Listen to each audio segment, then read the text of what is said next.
For me, it was like just me at the beginning. And I was one of my best friend's birthdays this weekend, and I found a photo of her in 2017 carrying boxes of sweatshirts, helping me pack orders because I'd given the Christmas off to all of my staff. We're not my team not realizing that we had an online store, and then everyone went on holidays. So it still felt very like small and like family oriented then, and now it's kind of like there's so much happening in the business now that I don't even I know everything, but like not everything.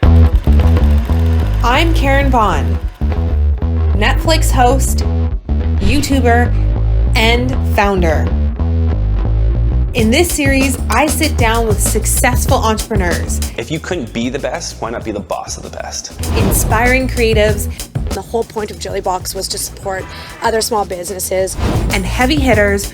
I don't care what we eat, I just know that I'm mum green. Like I wanted people to understand and get to know Brunette as like what our values were. Who have changed the game in their industry.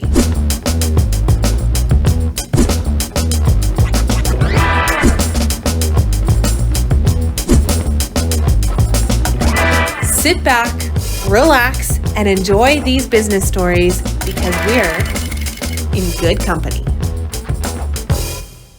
Hi everyone, we are back with another episode of In Good Company, and today Miriam Alden is on the show. She is the founder, creative director, and the CEO of Brunette the Label. Have you seen those sweatshirts that say brunette or blonde? Well, if you've seen those sweatshirts, then you are going to love this episode of In Good Company. Miriam Alden is the founder, creative director, and CEO of Brunette the Label and Brunette Showroom.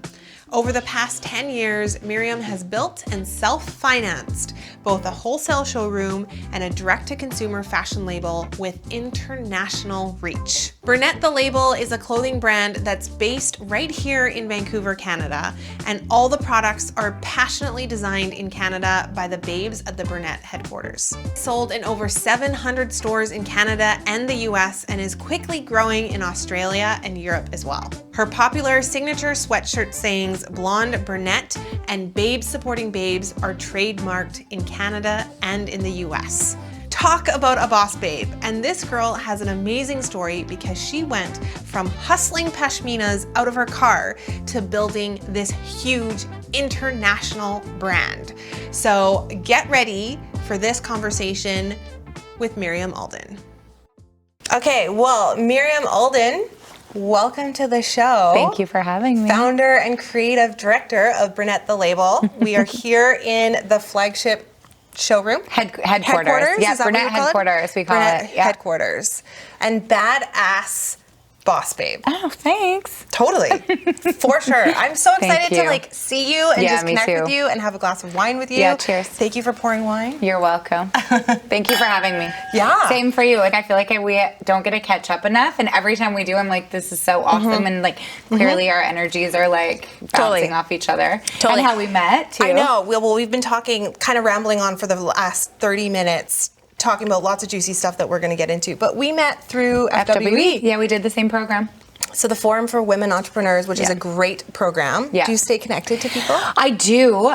They're better at staying connected than I am. It's something I am trying to work on. I'm mentoring somebody right now, so Great. I do the mentoring. Don't you love that? I do. It just makes a say- difference to have somebody to bounce things off. Yeah. But I never had that. It's so hard. Are you being mentored? Or No, I'm mentoring You're somebody. mentoring someone. But Yes, I just remember exactly. when I first started, I didn't have that other than my parents or whatever. And so I feel like I know how much it would mean had I had the opportunity to have that. So I think that's what I mean by like wanting to be more prepared. I wish I was like, here's everything I've ever done. Like, on a silver platter, everything you need to do.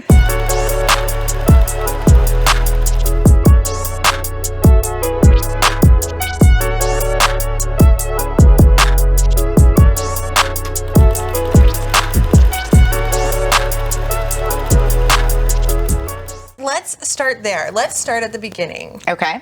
And let's go back to when you launched Brunette Showroom. Brunette Showroom. Yeah. Sure. If that's kind of like the beginning of your entrepreneurial. So basically when I first started in the fashion industry, I started as a fit model. So I was a fit model for Diesel Miss 60.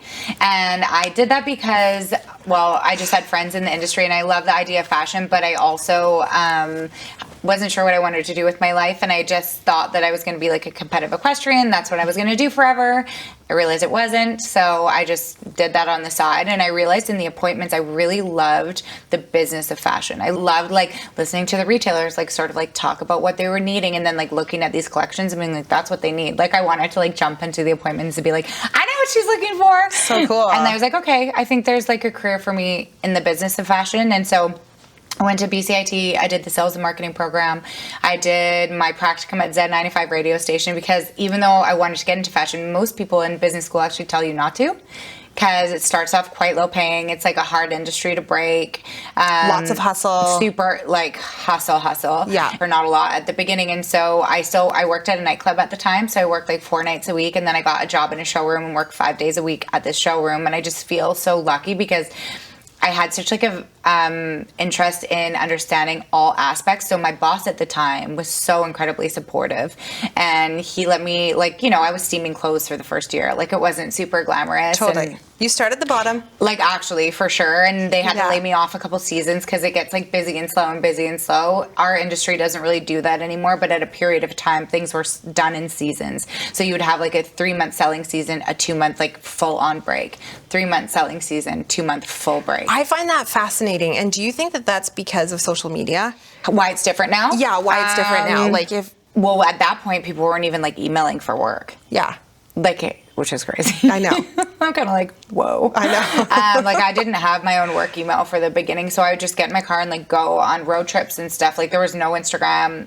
Facebook was really, I think we used MySpace. Yeah, how Remember was fashion? MySpace? How was fashion marketed? Like through Magazines. Through magazines, yeah, of course, yeah. magazines, yeah. and maybe like a show on TV, like a fashion file or something. Yeah, it was all about getting that spread in a magazine. Magazine and newspaper. So I ended up having a column, and I wrote a column called Miriam's Must-Haves for like a local newspaper, and tried my kind of like fingers in styling, and realized styling wasn't really my thing, because it was always like somebody else's vision, and they just wanted me to like get the clothes. And then I wrote a column, and I actually love writing. It was super fun, but ultimately I just kind of hit like max capacity of sort of like growth where I was working. But they had taught me a lot about private label, which is basically like manufacturing. And then I realized I just really loved that side, but I didn't, and I knew I always wanted to have a clothing line, but I didn't really know how it was going to get there. And that's kind of my first like business tip, is like follow your journey, and like the opportunities will arise for you if you work really hard. It's like having that idea and having that vision, but not knowing necessarily the steps on how to get there. Yeah, and I think just there wasn't really like a lot of opportunity, or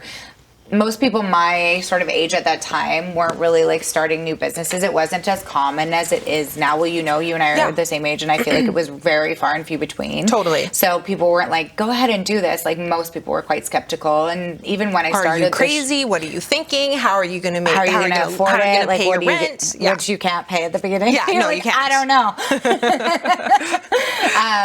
But I just felt like it was the right thing for me, and so I started this business on the side. My friend Donnie and I would like buy pashminas, and I had like just enough money to like buy a sample set from this like kind of like vendor, like cash and carry vendor, and then I would drive around in my car to like different like businesses and like offer these like samples, and then I would like package them for them and drop them off, and that's how I started making my cash flow to pay for the like small corner space that I rented when I started my showroom. This series is sponsored by Milanote. Milanote is the amazing tool that I've integrated into my own team, whether it's for interior design or my media projects. Milanote is the easy-to-use tool that lets you organize your ideas all in one place. The amazing thing about it is that you can pull from all these different platforms like Pinterest, like Dropbox, YouTube. You can make lists, you can add links, pretty much do whatever you want all in one place. What's even better is that you can share it with your team, you can have multiple users at once, and you can even print a project if you need it for a presentation. If you're a designer, a business owner, a student, or a creative who just likes having all of your ideas organized in one easily accessible place, then Milanote is definitely the tool for you. Make sure you check it out for yourself using the link in the description box down below. And now, back to the show. And that's how I started making my cash flow to pay for the like small corner space that I rented when I started my showroom. This is such an entrepreneurial story. I used to carry them in my bag hustling and sell them to like doormen at pashminas. bars. I was like, do you have a girlfriend? Yeah. I I have something for you. It's so weird. Now when I think about it, I'm like, whoa. No, it's amazing. That's like my first entrepreneurial story is hustling chocolate bars out of my backpack when I was in elementary school. That's awesome. Yeah, I think I was like grade. It's funny when you grade look 7. back at things that you've done in your life where you're like, at the time you didn't know. Like I went to a high school in North Van. Yeah. And in North Vancouver, and we had a football team. And so the girls would always go. I actually did play on the boys' football team in high school, which is kind of funny. But we would also go to these. You did. I know, these football games, and I made these shirts with my friends, and they said Royals Chicks on them. And the chicks had the same like kind of definition that like my babe does. It's kind of like we're in this together. Like these are my girls. Mm-hmm. And we made these t-shirts. It was a white t-shirt and it had blue flocking in this like cool bubble font that I always try to make in Brunette the Label, and I just feel like I can't find the font because it's so old school. Yeah. And I had no idea they kept it going. And last year I was walking down the street and I walked past a girl in like a full manufactured matching sweatsuit, said Royals Chicks on it. No, and I was like, oh my gosh, I've been making t-shirts since I was 16. Yeah, yeah.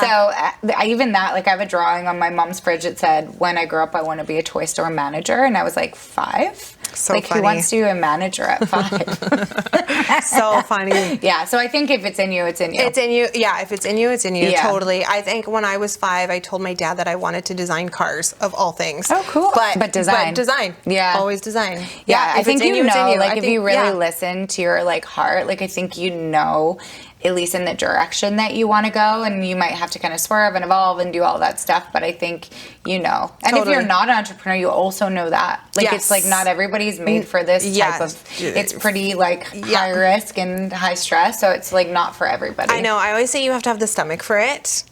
Mm-hmm. And because there's so much stress and you have to be able to risk and you have to be able to persevere. Mm-hmm. And I don't think that everybody can do that. And that's not good or bad. It's just, I don't think everyone can be an entrepreneur. Yeah. Okay, so so anyway, so Brunette, I started Brunette Showroom, which is the wholesale portion of the and when business. was this? How long 2009. ago? 2009. Yeah. That's so crazy. That's when I started my business. Really? Yeah. Do you know that's not, I meet a lot of people that are our age that started their business in 2009. Lots of people. So funny. And it wasn't, and for me, so that was right after the 2008 financial crisis, obviously. And everybody's like, you started a business in a financial crisis. And I was just, for me, it was personally just the right timing to do it. Yeah. Hello, Frederick. Are we You were boring joining.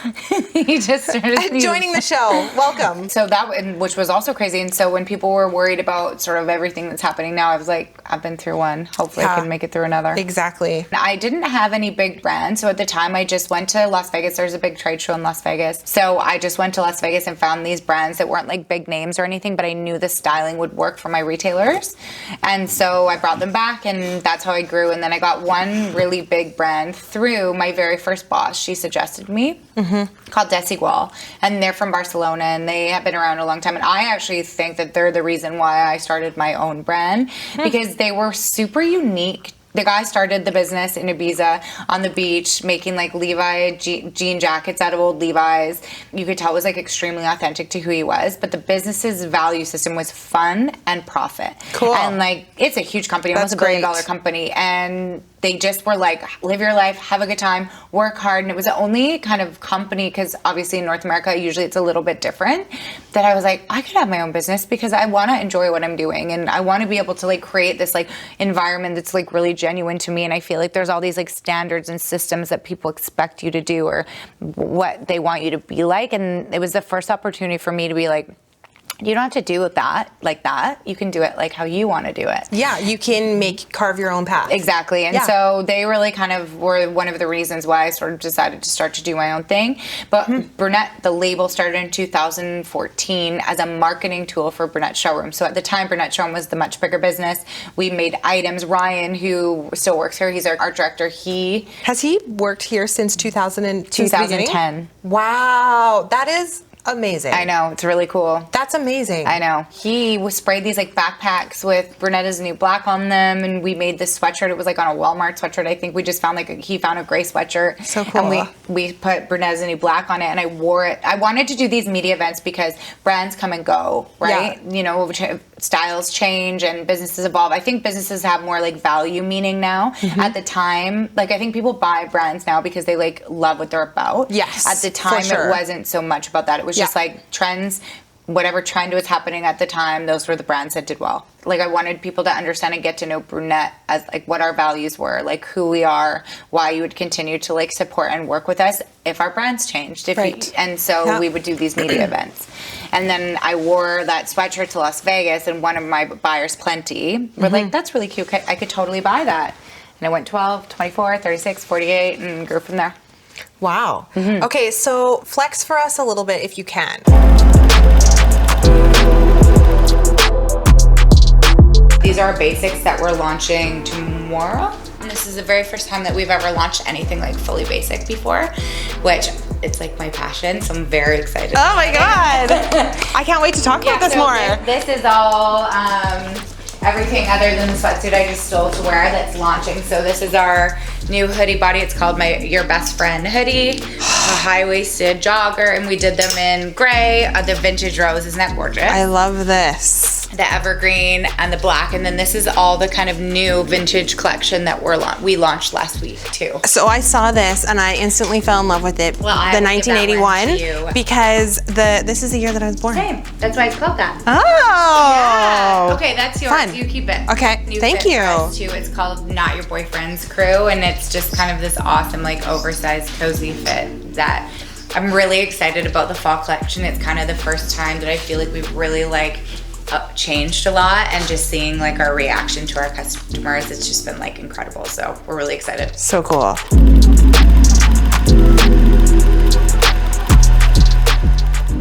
Like, you've been in business for 11 years. Yeah. What stats can you share with us? We were kind of like 2 to 5 person business kind of up until 2017, 16, 17. And then we really started to grow then. And so that's when we kind of like doubled our numbers and doubled our employees. And right now I think, give or take, it's 15. But we also have like other team members. So we have reps in the US. I just hired a team in Australia. So I have 3. I guess we have more than 15 now because of them. That would be 18. Yeah. With them, Yeah. I think. So we have 3 people in Australia. We have a rep in Dallas, a rep in Florida.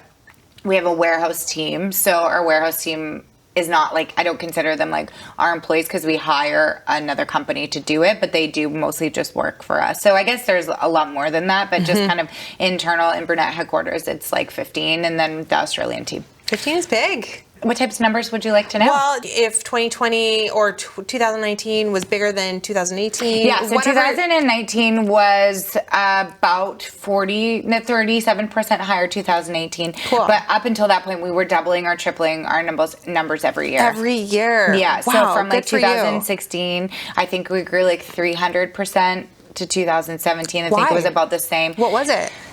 Brand awareness, I think. I don't know. Okay. So the first 2 years of the brand, I think it's like a lot of support from like some bigger names. You know, we did a collaboration with Juicy. We've done like a lot of like sort of, I think we really went from being kind of a smaller local brand to like still a small brand, but definitely brand awareness was higher. We would do a lot more international trade shows. We collaborated I feel like Brunette is everywhere. I feel like you cannot miss it. To be honest, this year is the first year, like I went up to the Okanagan, and every place I went, they recognized the brand. So cool. It was really cool. I was like, And how what did is that happening? feel? It was kind of a mixed emotion. It's a little bit sort of, it's very humbling.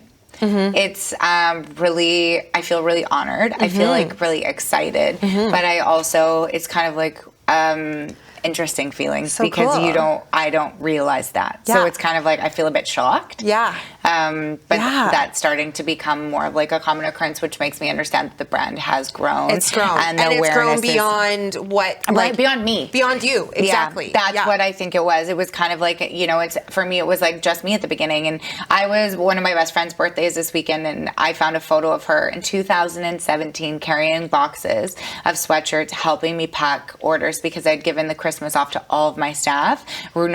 My team not realizing that we had an online store, and then everyone went on holidays because that's what you normally do in the wholesale side of the business. You shut down for like 3 weeks. So it still felt very like small and like family oriented then, and now it's kind of like there's so much happening in the business now that I don't even really, I know everything, but like not everything.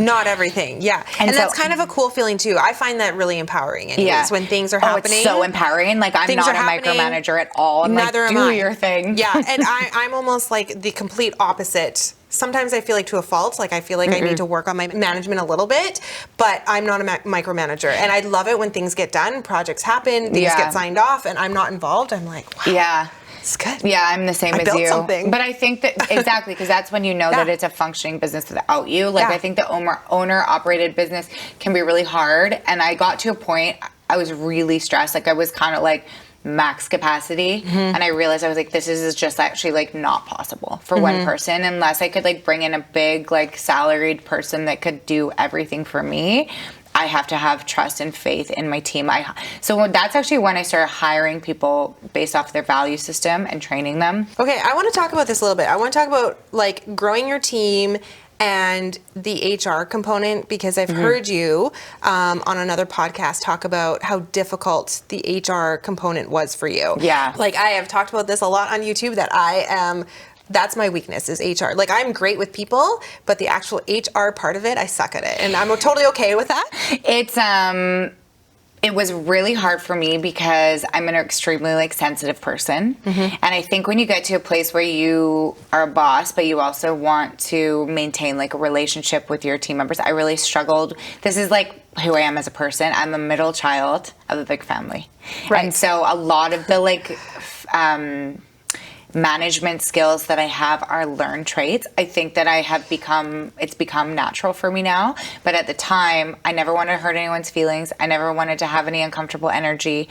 But what I learned throughout time is like not having the conversation in a direct way was actually the uncomfortable part. What great learning. Yeah. And I love that you just said that the management traits is something that you had to learn over time. Oh, yeah. It didn't come naturally. Like, I think by nature, I'm probably, like, I can lead. Like, I feel like I've always had a lot of, like, really great friends, and I feel like I would always, like, have really great dynamic with them. I never had, like, a lot of, like, issues with people, but I think sometimes at the cost of, like, my feelings. So I think by nature, I am really sensitive, and so I needed to figure out a way to do it in the way that felt right to me while still leading properly, because it's not fair if I don't learn those skills. Totally. I feel like it's a practice that happens over time. Yeah.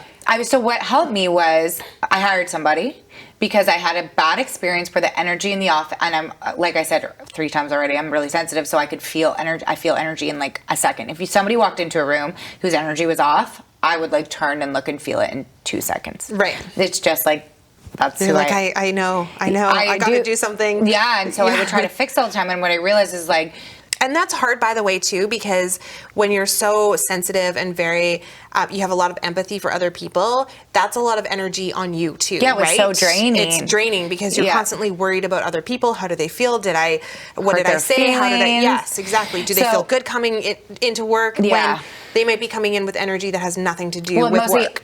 Okay, so that's step one. Yeah. I realize it mostly never has anything to do with you, and mostly never has anything to do with work. But if it does, it also has nothing to do with you. So when I took the like personal aspect out of it, it was a lot easier for me to lead that way. I also switched the way I hired. I really hired for values and trained instead of hiring people that had worked in the industry before maybe or knew some things. I want a bunch of people in this company that think differently than me, right? So it's like I didn't want to hire a bunch of me's, and that's kind of what I was doing. Right. I was hiring these people that had similar skill sets to me that came in, but then but they weren't me, and so it was kind of hard. It was a bit like more clashing. And I hired a couple people that were honestly the wrong people. The energy in the office was horrible, and I just was like, this has got to stop. And I sat down, ultimately they left, and I sat down with the rest of the team and like asked them like what was going on. They all kind of shared with me what was going on, and that when I would leave, people would just like complain about this or complain about that or not want to be there. And I was like, okay, this can never happen again. No. So I hired somebody to come in and work with like a team for like a week, setting up like value systems for the company, like what means the most to us, all this stuff. And then once I set up these value systems, so for me, it's like number one, how we make people feel is the most important thing. So it's like whether that's a person that comes in and buys one sweatshirt, or a person comes in and buys like $1 million worth of sweatshirts, like how they feel. Or no sweatshirts, how they feel should be the same. It shouldn't be about anything else other than like when they left this room, they needed to feel better than when they walked in.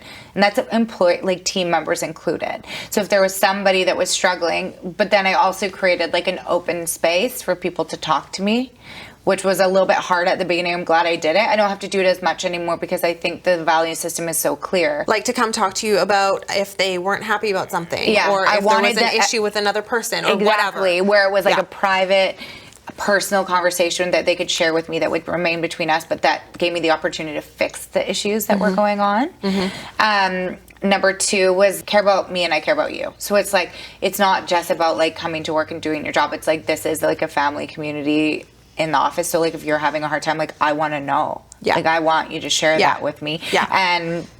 And I really like mean that, like it, because it's like if you're having a hard time and you need like a personal day, well then you need a personal day. You can't come to work feeling like you are not okay, because that then changes the energy in the office. Totally. So it needed to be like way more of like a reciprocal relationship. Yeah. So now I feel like because we have these expectations and value systems, nobody really has to come to me to figure out how I would respond to something. Right. Because they know what I want them to do. So it sounds like that was key in your business, and That's why it started to grow. That's when you started to grow. Interesting. How far into your business were you? The brand started 2014, and that was probably like 2016. 2016. Yeah. Okay. So like 4 years ago. Yeah.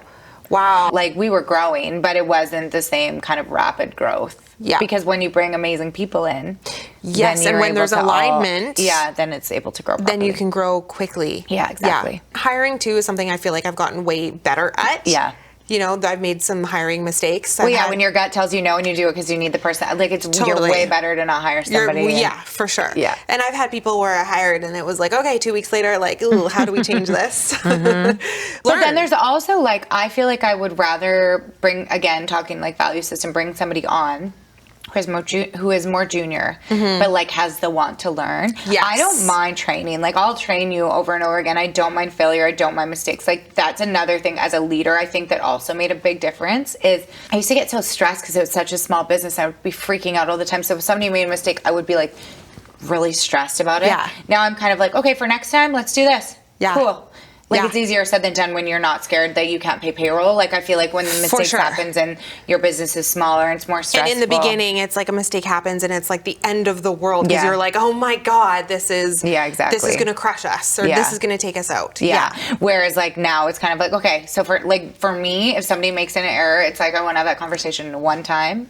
And then we talk about how we fix it and we move on. We never think about that again. Yeah. It happens like numerous times, different. Yeah. But Well, and it's people also make about- mistakes and you don't want people to be scared to try. Yeah. I don't want that. No, and I think having the conversation is also about depersonalizing it too. Oh, yeah. Like it's not just because you made a mistake doesn't mean that you're failing or Yeah. that you suck at your job. It's just a mistake. It happens. Let's move on. Yeah. But let's address it and move on. I think like my favorite thing has become when people are like why do you do this, like what is the reason? I think it's like creating this, I actually realize like now I think it was actually to create this like working environment where young people can like really grow personally and professionally, and then like potentially either go off to do their own thing or like Megan hopefully never leave. I think creating like confidence in people so that they're able to carry on in their sort of like journey of life with these like skill sets of treating people well and still like growth and being professional and like having value on themselves. And I think that for me has like become a journey for me. Like that's probably the thing about my job now. Like yes, I sell clothes, but like that is actually my like why. Yeah. Like empowering other people to grow. To grow. Yeah, and so that's what I think that Babes Supporting Babes is all about. It's empowering but I other think people. I did realize, but when I said Babes Supporting Babes for the first time, people were like, what are you even saying? They thought it was so dumb. Oh no, people are like, oh, Babes Supporting Babes, I roll. Now Okay, it's like, when was this? How long ago? that was when when does it start? So Babes Supporting Babes was on the 3rd collection. Okay. So 2014.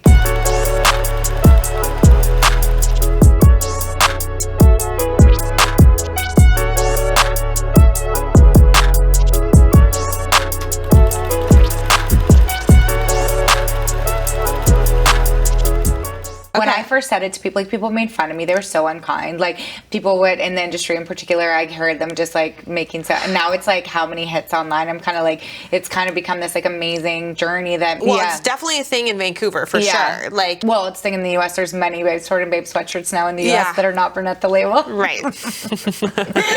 Cheers to that though, because that's another kind of compliment. Cheers. Yeah, it doesn't. The only ones that I ever get worked up about are ones that. Sorry, I have to drink. That's bad luck. That would be bad luck. The ones that like could negatively affect my customers. Those are the ones that like bug me, but the rest, it is a compliment. It is what it is. So Babes Supporting Babes, I mean, you've done such a good job of like really I don't want to say pioneering, but kind of this movement. Like it's so integral to your brand, to your values, to everything you do on social media. It's super uplifting and it really pulls people into your brand. Thank you. At least I'm speaking from the way that I view it and the way that I feel about your brand is that when you feel it makes you feel good. Well, that's like how we make people feel is the most important thing. That's like meant to be that way. Yeah. Like I won't even remember when it was like cool online to like say like cheeky like things, kind of like rude things. Yeah. I was like, no, I don't even like TGIF. Like, it's like, you know what I mean? Or like, oh, Monday, I will. I'm like, Mondays are the best day. Mondays are the best day. Mondays are the best day. Yeah. You know, Babes Supporting Babes didn't exist before. We, like, getting trademark on that statement. Like, it did not exist. Do you have a trademark? It's basically, like, getting put through right now. It takes, like, 3 years. Wow. Yeah. But, yeah, we're first to market. Very Nobody cool. had ever said that before. Very cool. It wasn't online. You've kind of touched on this a little bit, but the inspiration behind like the name Brunette, and Brunette the Label, and then the trajectory into this whole movement of Babes Supporting Babes, where did that come from? The trajectory into this whole movement of Babes Supporting Babes, where did that come from? So Brunette the Label came out of Brunette Showroom, and I named Brunette Showroom. I actually realized that my sister and I, when we were little, were like, we should do a store called Mirsof or Blonde Brunette. So I think it's always kind of been there, but I always identified as being a brunette. I'm not sure why. Maybe because I don't know. I always identified as that my name's not super easy, so I feel like people didn't remember my name. They would remember I was like the top brunette. Right. So that's where Brunette Showroom came from, because when I first started, I was like, I think people will remember that if they don't remember my name. If I give them my card, they'll be like, oh, who's that? Oh, it's that tall brunette, you know?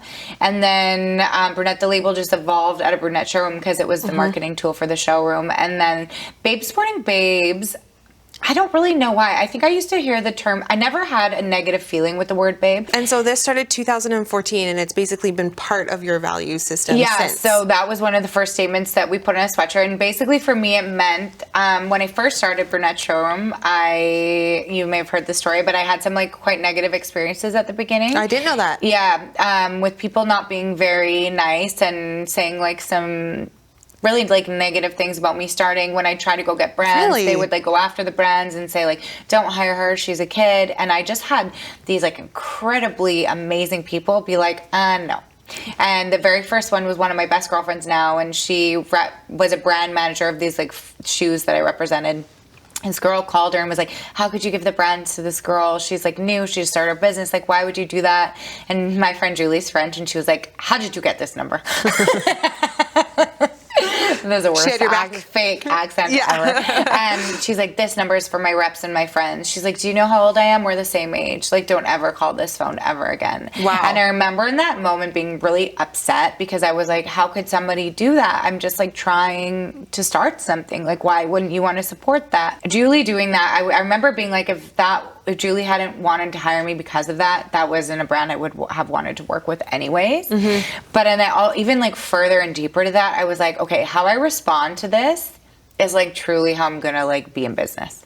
And I remember when I worked for my old boss, he would never make me do things that made me feel like they weren't me. He always let me sell how I wanted to sell. I ultimately outsold everyone because I was able to sell like me, and I genuinely believe Because it was so authentic to you. Yes, and I believe that if things are not authentic, they don't work. Like, it has to be authentic to like who you are. It just like will never be successful. I just don't think that it will. Totally. I remember in that moment being like, if I respond like how I feel like most people would, I'm just going to be like them, and then my business won't work. Like, I was like, or I could respond like me, and I might lose this brand, and people might think I'm like being wimpy, but like, if I am like her, then I'm just going to be like her. So I just have to stay and be like me.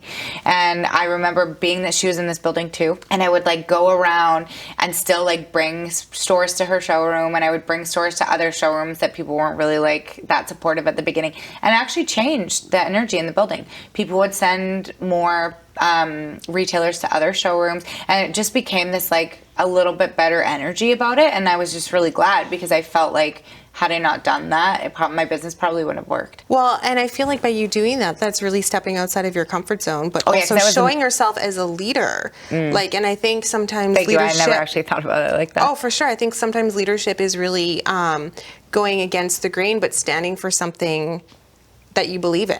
I guess in the moment it was like standing for something I believed in, but at the time it felt like I was like, how do I deal? I was just so devastated. Yeah. Like, I felt so sad like, about you're not going to just crawl under a rock and hide because of this, right? Like, you're going to stand up and actually show yourself. And I feel like that is leadership. I remember my boyfriend at the time was like, you need to lip her off. And I was like, I don't think so.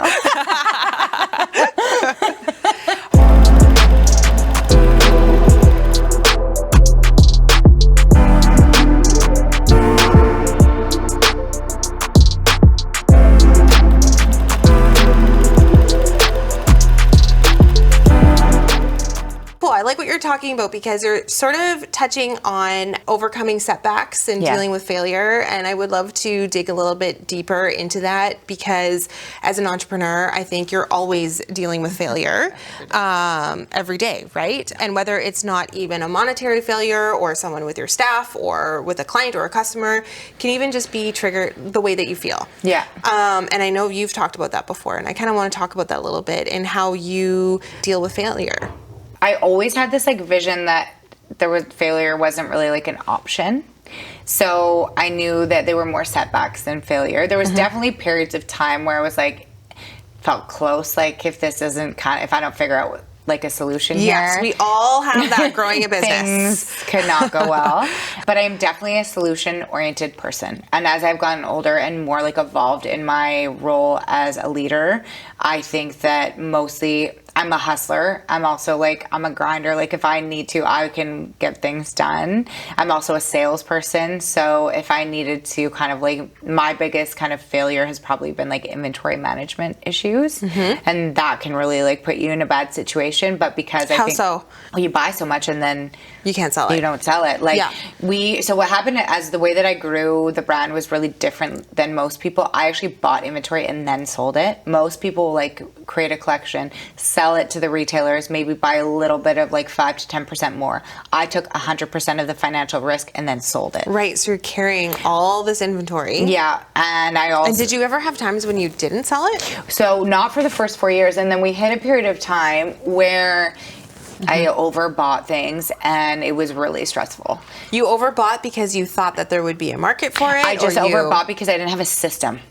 Right. I didn't have a correct system, even like properly look at my numbers and like understand what we were selling. And I just was like buying. I think I got pressured a little bit, and I didn't know, I didn't have enough experience to kind of like say no. And I thought I needed it. And I just think it was like a combination of like a bunch of different things. But you're excited as an entrepreneur. You're like, when I'm buying all this inventory. If I didn't have the inventory, I wouldn't have been able to like fill these like big repeat orders from like big retailers. Like, I probably would have never sold to Nordstrom had I not had inventory, because they bought it for immediate. And also, had I not had the inventory management system, I probably wouldn't have survived COVID. You're excited as an entrepreneur. You're like, when I'm buying all this inventory. If I didn't have the inventory, I wouldn't have been able to like fill these like big repeat orders from like big retailers. Like, I probably would have never sold to Nordstrom had I not had inventory, because they bought it for immediate. And also, had I not had the inventory management system, I probably wouldn't have survived COVID. What you just said there is that you're a failure in terms of overbuying Saved me during a really challenging time. saved you because it made you, it's a huge learning opportunity. It makes you realize that you need a system, Oh, yeah. which is really, I think, how as an entrepreneur you implement systems, at least that's been my experience for the first 10 years. So you make a whole bunch of mistakes, they turn into systems and processes. Yeah, and then you're structured. And then you have a structure until you can hire someone who actually just puts in systems and processes for you. Exactly. No, but legit, that's exactly it. And I think, but had I not had the inventory problem and had so much inventory, because at COVID we grew online at a rapid rate, which I wasn't expecting. I am not surprised because I feel like COVID, I was seeing the Brunette label everywhere. Every time I'd open up Instagram, someone was wearing one of your sweatshirts. Yeah, like it was. I was like, I need to buy another one. Thank you. Hopefully you did. I did. I bought two. Thank you. Me and my sister matching ones. Oh, you did? Yeah. Thank you. I still, honestly, I'm that person that would see somebody wearing like 100 miles away and be like, oh my God, cute. Like I'm so excited if people know the brand or are wearing it. Well, 78% of our wholesale closed, and our online grew like 511% in that same month. Your online grew how much? 511 511% in 1 month, but wholesale went down 78. Like over the previous month? Over the previous month, yeah. In COVID, wow. Because I love it. There's businesses that can thrive. Like we did lots of sales and like things like that. But had I not had too much inventory, I wouldn't have been able to do sales and like provide that, and we would have been in big trouble. Yeah. So that's a like silver lining. Talking about failure, you also you can't just like expect that it's going to be fine. But like if you work really hard and you try to fix your mistakes, I think that the world just kind of like tries to help you too. I totally agree with that. I feel like if you work really hard and you stay like steadfast in your vision, and you hang in there and you have faith, the universe will roll out a red carpet. And does try to throw you a solid every now and again. Oh yeah, there's been many of those.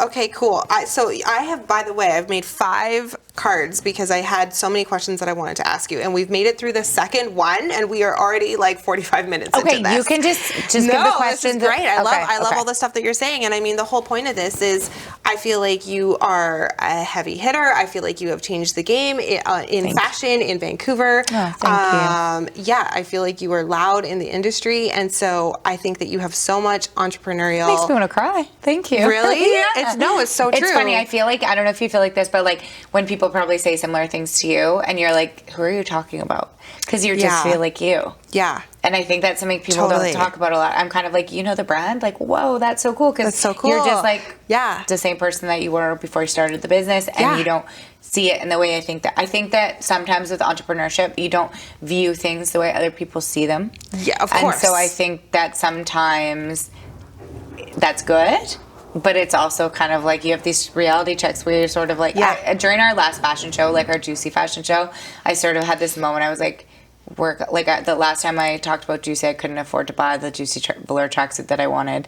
And my ex-boyfriend bought it for me. And I was like, and he was awful, and like I felt bad because then I had the tracksuit, and then now I'm like, we're doing a collab with Juicy. So cool. And I do have these like moments in time where I'm kind of like, wow, this is amazing, but then you just get caught up in the day to day where it's like pretty hard, and you're trying to like keep everything together so you don't see it in the same light that other people see it. I think I could not agree more. And on that note, what do you find for you personally is still a grind in your business?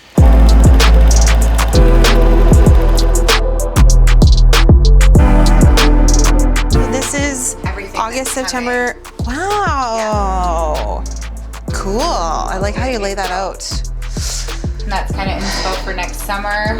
So cool. Oh my gosh, next summer already? Oh yeah. Holy cow. We're working on fall. This is my favorite one. That's nuts. I've always been the woman of my dreams. Yeah. Love it. It takes a while to get here too, don't you think? Yeah. Yeah. Oh yeah. And then this is really cool. We just put this up last week. So this is a board that everybody that works here can put the things that they're feeling. So that we get like a little bit more of like a collaborative sort of like vibe. Yeah. I find it really fun too to see what like what's inside your team's heads too, like what they come up with. Yeah. So you like that side, right? Yeah, that works for you. Yeah, totally. Perfect. You gotta get up, please.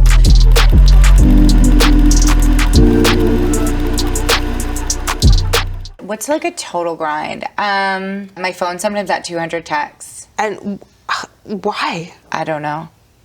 It's hard to manage. Because I like to be present in like moments. So like if I'm in a meeting That's a lot. Yeah, I know, it's crazy. Oh my God. You should see my DMs. Honestly, it's actually like appalling, and then I like find it embarrassing. My biggest challenge in my life is the balance between giving myself time and saying yes to things. I'm a yes girl by nature, so I say yes to a lot of things, and then I max myself out, and then I don't have enough to give, and I'm totally maxed. Yeah. So this year, I tried to create like a bit more of a balance, hence the weekends off. I try to do the weekends off. I'll check my emails and stuff, but I'm not working on the weekends. So you're working Monday to Friday?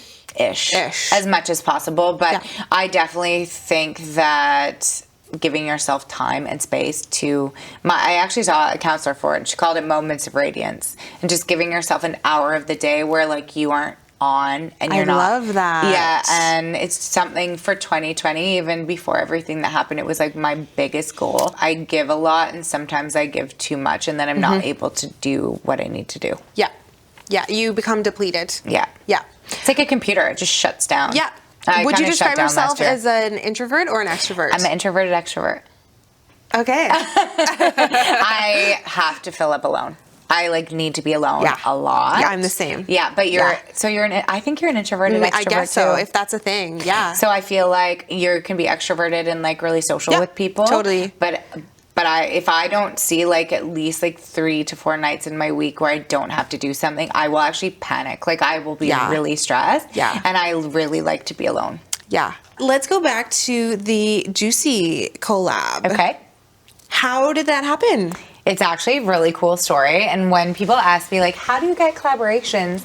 I think this is, like, the best story to tell because it shows the, like, true entrepreneurial way. Oh, my God, I'm excited. I'm on the edge of my seat right now. So we did an event with FabFitFun.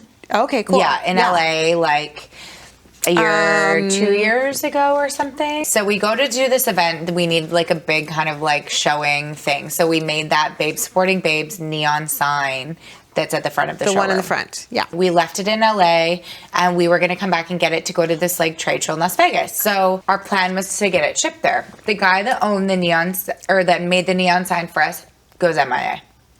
It was 5 o'clock on a Friday. The trade show setup was Sunday. Like he hadn't delivered it yet. He hadn't even answered us to pick it up. And Ryan looks at me and goes, I'm going to go. He took my car and he drove to LA. Drove overnight. What? Went to LA, found the guy, got the sign, put it in the back of the car, drove to Vegas. Took the sign to Vegas. We set it up. We drilled it all together, everything. Go, Ryan. Yeah. 2 days later, the senior brand director, who was the son of the owner that owns ABG Group that owns Juicy, walked into the booth because he saw the sign. And he liked the saying and he liked the sign. Had we not done that, the collaboration never would have happened. Oh my God. And I feel like that's such an amazing story because it's like It's like a get it done moment. And like it's really rare to just like be the person that would get in their car and drive. And like it wasn't me, it was him. And that just goes to show like how amazing like teams are. So Ryan has been with you for 9 years. Yeah, and him and I worked together before. So he and I worked at the brand that we worked at before I started Brunette Showroom. And I remember him calling me and being like, hey, like, can you chat this week? And I'd like gone out the night before or something and I like was hungover and he just like came to my house. And he was like, so I just like really want to like do something different. I was like, I can like barely pay you. Like, what do you need to like pay your rent? And he told me, I was like, oh, I guess I could. And like, then he came on and he's been with me ever since. So cool. Yeah. 9 years. I mean, I feel like that's a testament to your relationship, the way that you lead. We have a very beautiful relationship. Why does it work so well in a work capacity? Because we actually read each other so well. We've only ever had one conversation that was like slightly unpleasant. We've never really had a fight. For sure, there's been things that have been hard, but you just get along really well. We get along so well. It's actually been harder now because our jobs are really like separate. He does all the photography. And just so everyone knows, he's the marketing director. No, he's actually become the art director. So he just does the creative. Art director. Okay. Yeah, I have somebody else now that does more of the marketing. He's way more in the he's basically taught himself photography, but he's incredible. So he does all of our creative, any sort of like brand books, website, photographs. That's all him. Cool. And he loves it, obviously. Yeah, but the coolest part is like the only job I had from when he started was like sales. So him and I did sales together, and then for him to also have just sort of like evolved into the role that was like right for him. I think that that's amazing. I love that story so much because I want that so much for some of the people that work with me. Like you want your team to evolve and grow with your brand and your company. Like I'm so happy that there's finally a job that actually is the right job for him. Yeah. And just also a testament to him. And that he was willing to do that job in the beginning. He's honestly like an angel. He's the most wonderful person and cares so much, but also I feel like he's like on his beautiful journey of like learning photography and like that's where he's meant to go. Yeah. And so I think it's really neat that he's able to do that also here. Yeah. Because like he's made the first brunette as the new black piece. Like that was his idea, you know? Yeah. And like as the brand's changed and grown, we've done it together and everything, but you know, I think he's just, he's awesome. One of the reasons why I started my brand was because I used to go to stores and be like, do you have this basic like t-shirt with this like high neck and this? And they'd be like, no, did you see it here? I'm like, no, I just saw it in my head. And I used to always do that because I'm obsessed with basic black, gray, white sweatshirts and t-shirts. That has like always been, I've worn a black, gray or white sweatshirt or t-shirt with a moto jacket and jeans. Like if I was gonna say like my uniform of my life throughout all periods of my life.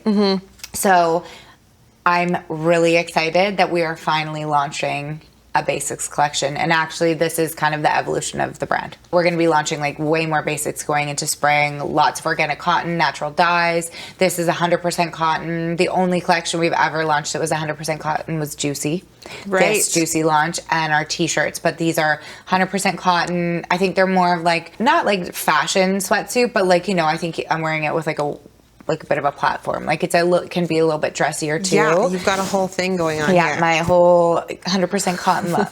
I love it. But I'm really excited about this. And what I'm also really excited about is the reaction. Because, you know, we've always been graphic pieces. So it is a little bit of a, like, you know, I've been a bit scared to see how our customers would respond. But I think it's also what's happening in the market and everybody's looking for a great sweatsuit. I'm really so excited. I think you're going to grow 300% again on basic. What's a goal that you really want to accomplish with the brand and the company? I had this like big sort of like realization that I think that the fashion industry, I think the industry itself had the same one. Just a lot of like excess travel, a lot of like new, on to the next, what's happening new. And I was like, we have an awesome, beautiful customer base that we currently work with. So my goal actually right now is to really like create new products for them. I love that. Yeah, I think it was such a realization for me. I was just like, we have this incredible community. Why are we not just focusing on our current community? Why does it always have to be the next big thing, the next new place? But during COVID, also, I had an opportunity come to me with a team in Australia. Like you're going to expand? I have 3 employees there. Wow. Yeah. And so they're going to kind of take on new territories and growth related things out of Australia. They have a lot of experience and I need more help with kind of like leadership roles and growth related things. Like there is okay, that's what you mean. I was like, what do you mean you don't have much more time? Oh no, there's only, sorry, I know that I was like, the way I said that sounds like I could maybe no longer be with us. No, I don't have much time left in the day. So yes, you've run out of time. Sorry, I can relate to that. Very weird. Yeah, I just feel like I'm max. Never like your calendar could not be more full. You can't take more meetings. You can't do more. I can't do much more. You're at capacity. And I've never grown a global brand before, but I do want Brunette to become a global brand. That's the goal. Yeah, I'd like it to be. My goal would be kind of like doubling our sales next year and kind of like doubling the following year and start to really like grow into new markets. And I'd like to do it in a way where it's a lot of like brand collaborations as well as like new markets. So cool. Yeah, but this year, 2020, the rest of 2020, my goal is really to like curate new opportunities for our current customer base. Yeah, so there's 2 things there that you said that I love.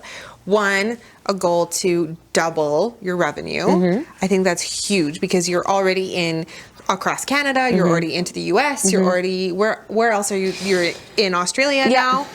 So that's huge to double your revenue. And then I love that you just said that your focus is your current customer base. No, I want to focus on what we're doing now. We switched a lot of things during the productions, the way we do production during COVID. When I realized sort of our inventory management issues, I had been really struggling how to fix it. I have a really cool story that happened during COVID that I'd love to share. But basically, I was like, how do we produce product by not having any waste? So we switched the majority of our like vintage graphics and graphics to be made here in Vancouver, which we've never done before. And I wanted to do that because I wanted to bring like business into the economy in Vancouver during a challenging time. Also, very cool. Not having as much waste, so we can do more immediate like design. So we can like come up with new ideas and just launch them immediately, which I really want. Eventually, I would really like to do all of our manufacturing in Vancouver. Very cool. Yeah, that's sort of like a short, long-term goal. Have you read Black Stretchy Pants? No, I haven't read it yet. Chip Wilson's book? Yeah, I haven't read it yet. I'm at Is the it tail good? end of it. It is really good. I think you would really like it.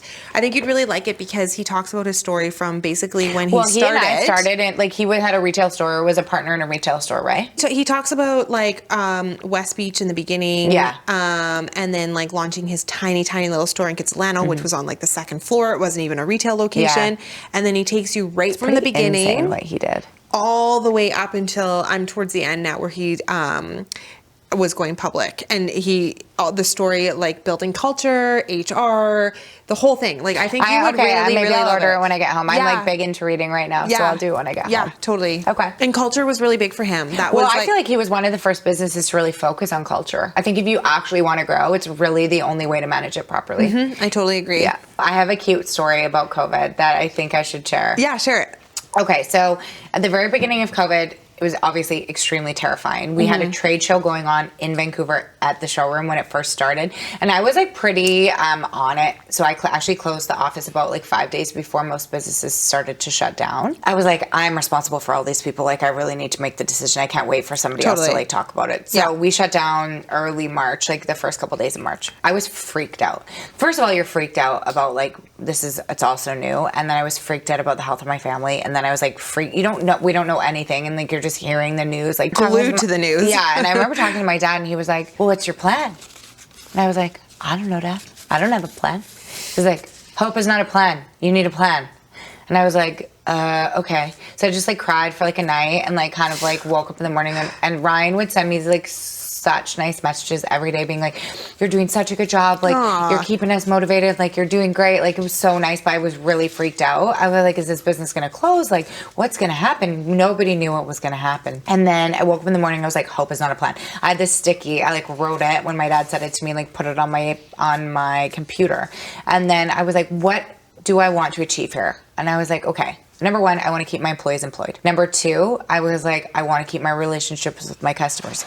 Even if it means that they can't buy anything from me, I want to make sure that they feel supported. And we put together this like awesome sort of drop ship program. I don't know if you know what that means. So basically I canceled all my customers' orders. I assume the responsibility of all the product. We sent out an email. We're like, we can help you build websites, take all of our inventory, because usually you have to pay to ship your inventory from like a second party warehouse.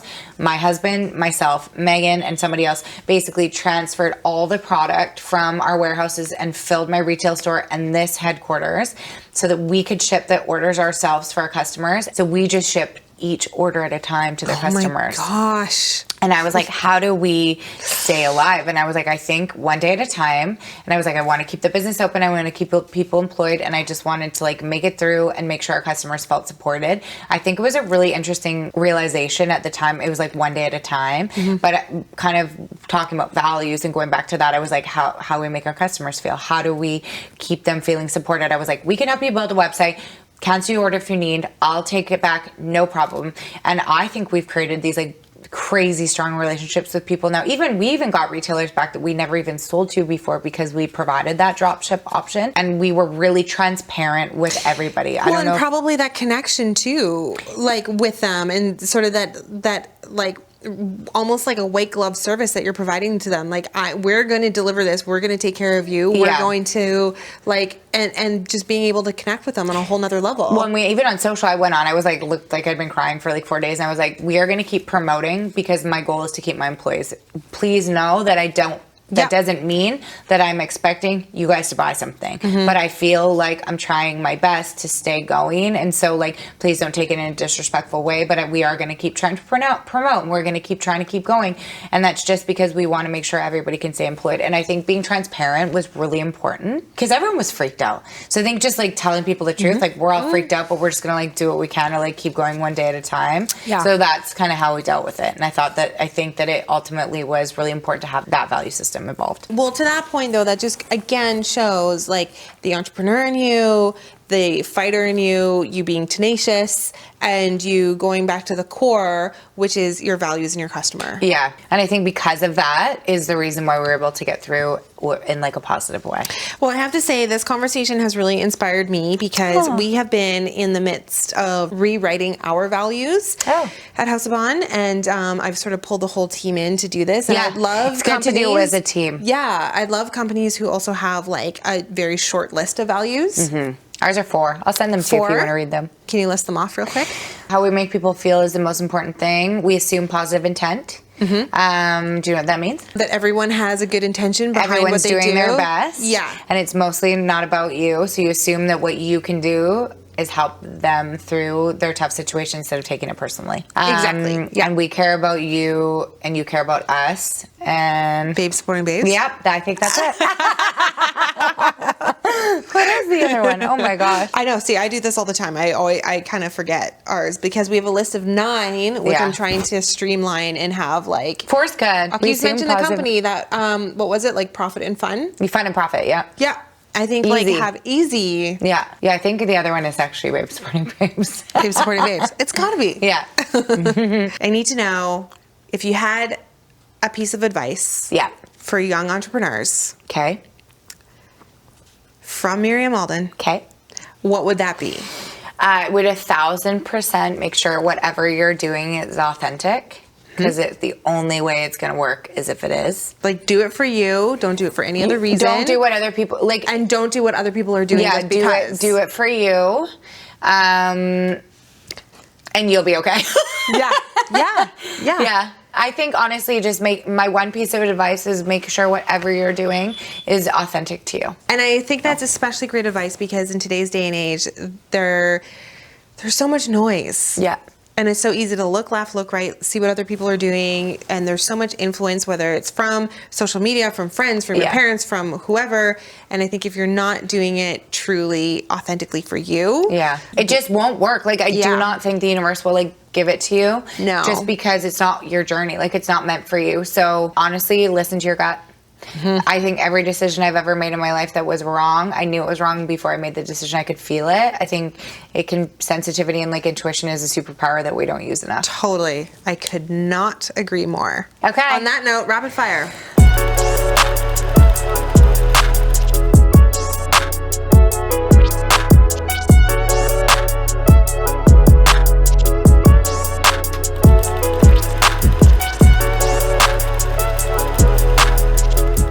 Are you a morning or a night person? If I let myself live in my normal schedule, I'd probably be a night person, but I'm a morning person due to my schedule. What time do you wake up? Probably like 6:30. Okay. Yeah. I hit snooze like 4 times. Like, I get my best ideas at night. It just doesn't work for my actual schedule. You get your best ideas at night? Yeah, if I'm not tired. Oh my gosh, I get my best ideas in the morning. Yeah. Like 5 a.m. Oh yeah, ideas. no. 5 a.m. I am sleeping. What do you do when you get an idea? What's the first thing you do? I write it down. Like, do you have a journal? It depends. So when I'm traveling, I'll usually put in my phone because I try not to work when I'm traveling. So I'll put my ideas. It will be like July, like Italy trip ideas. Then and then I'll come back to work and I'll implement them all. And then I try to go away again to get my ideas. Now we can't do that anymore, so I have to come up with ideas here. Yeah. Is that hard? No, I'm actually creating trying to create a lifestyle where it works. Cool. Yeah. Who's your biggest style icon, past and present? Like Victoria Beckham's my girl. Okay. Not even necessarily style icon. I just like love her and I like love her hustle. I met her last summer. You have a photo, obviously. No. No. I almost didn't talk to her, but she sat down beside me. I would have snapped that selfie. No, I didn't do it. Yeah, in hindsight, I maybe should have. I say Victoria Beckham is my like favorite person. Like, I love her. I think she's worked really hard for everything she has, and she her clothes are beautiful. has never let like negativity and people being hard on her like hinder her growth. And I don't know, she seems really funny and she's really nice in person. I actually love Kendall Jenner's style. Oh. Yeah. Not for me, but I really like her style. But person that I like sort of look up to, love the way everything is, probably Victoria. Cool. Do you have a pastel icon? Pastel icon. Grace Kelly's pretty good, but that's my sister. She'll get mad at me for that because that's her like favorite person. Right. Like growing up, is there anyone, or when you started your business, was there anyone that you looked up to you? Probably Yves Saint Laurent. Is that funny? No, that's amazing. I'm like 90s. Like I love like big shoulders, gold. If you could raid someone's closet, who would that be? Anybody who has like every single piece of vintage 90s Chanel probably, or Yves Saint Laurent. There's like a couple people in France that like I follow, just like influencers or people that I really like. If I could raid anyone's closet, it would be the archives of Chanel in the 90s. Do you have a favorite fashion trend of all time? Big, giant shoulder pads and like gold hardware. Yes, I love it. Yeah. Both. Or like an awesome moto jacket. But it's like fashion trends of all time, it would be like big shoulders. The big shoulders. Yeah, I'm on board. Yeah. Worst fashion trend that comes to mind? True Religion jeans. Oh, I know, with the pockets and the stitching. The ripped ones. Oh, yeah, good call. Yeah. That's awesome. I actually can't believe it. Even normally I'd be like so nice about that. I don't know, because I don't want anyone to feel bad, but probably True Religion jeans. Yeah. I actually can't believe it. Even normally I'd be like so nice about that. I don't know, because I don't want anyone to feel bad, but probably True Religion jeans. Yeah. What's one beauty product you can't live without? Oh, I'm not high maintenance at many things in my life, but my face cream regime is extremely high maintenance. Oh. Do tell. It's pretty extreme. Do you know Biologique Recharge? Have you ever used it? No. Okay, so I got married in Paris. Yeah. You might know this. And so my sister sent me there to have a facial right before. And that's... Your photos are beautiful. Thank you. Beautiful. It was a really fun day. So she sent me there and I became obsessed. So they have an amazing lip balm. If there was one item I couldn't live without, it would be like a lip balm of sorts. Like, I don't care if it's like a Carmex. I like Carmex. Yeah. Or the Biologique Recharge, like BioKiss, which is a little more like luxe than Carmex, but like both are okay for me. Yeah. So that would be the one beauty item I couldn't live without. Okay, cool. What's one furniture piece, either here or at home, that you absolutely love? The mirror in my bedroom I got at the flea market in Paris. It's huge, like beautiful, like French gold mirror. Oh, cool. It's stunning. I also... Like a really ornate, I love a gold. Oh yeah, like I walked into Parisian this, I mirror. shipped it here with the chairs at the front, those pink chairs that I also found at the same market. Yeah. It was like in a crate the size of this whole room. Like it was huge. I actually think you would really like my house. I've seen your rooftop. That's my old house. So we live in the water. So between that and then I have two pieces. Do you know who Milo Baughman is? Am I saying that right? Milo Baughman. Okay. Baughman. He's a mid-century modern like furniture designer. Yeah. And he had this. I feel like I should know who it is. Well, look him up. He has this burled wood coffee table that's quite famous. And I found one on First Dibs during COVID, and love like that website. I kept looking every day, being like, I wonder if one day it's going to go on there, and it was, and I got it. A very like special place in my heart for vintage like clothing and furniture. Yeah, me too. My most like special pieces in my life are vintage pieces, both clothing and so well made. Yeah, and just like and they're timeless. I feel like I like the stories. I feel like the stories that they like have seen and told, or the stories they could tell, and the things they've seen. So those two pieces, and I have an awesome like bow lamp that's mid-century modern too. Those are my kind of favorite pieces. Cool. What's one goal that you're most determined to achieve? Honestly, probably to never have to use my line of credit again. Yes. Cheers to that. Yeah. Get better at cash management. Buy a place in Paris one day so that I can start my business and grow it that's over cool. there. On that note, I think that's one thing that a lot of people don't realize about business is like there's ebbs and flows, right? There's times that you are booming and there's times when you are completely stretched. So to have good enough forecasting and management to have that. Do you forecast? Yeah, I do forecast. I have to because I have to buy so far in advance. So it's like 12 months out or? Yeah, probably 12 months out. Yeah. When we started forecasting in my business, that was a game changer for us. Yeah. It also gives you, when you write things down, they usually tend to happen quite well. What's your superpower? in your professional and your personal life? So it can be two different ones, or it could be the same? My intuition and reading the room. I can feel like everything. So I feel like that makes me be able to understand people. Yeah. Okay, and last question. What's the best piece of advice or your favorite quote? It's actually interesting. I read it in a magazine when before I started my business. I ripped it out and I placed it on the wall. And I want to make sure that when I say it, you understand the word beautiful, and this is more about the way that you like look and appear to others and the way that I see it. Okay. But it says one of the hazards of being beautiful is it can blind people to the rest of you. And I think that people visually judge others based on what it appears to be, and they miss a lot from their true heart because of the way that they look or the way they appear. Especially with like social media and everything that's going on in the world, people's vision of what other people have and are is very different than then you miss all the good stuff about them because you judge them based on things that don't mean that much. Yeah, that's really beautiful. What was your other thing? You said piece of advice? Or best piece of advice. That anyone's ever given me? Yeah. So this is the hardest question for me every time, and then I remember it later. Yeah. Or the best piece of advice that you have to give. I mean, you did say, like, follow your gut. I feel like sometimes when I'm being hard on people, one of my best pieces of advice is you want people to take you seriously, but you have to take yourself seriously first. Ooh. Drop the mic. That's good. We're done. We can wrap up there. That was great. Thank you.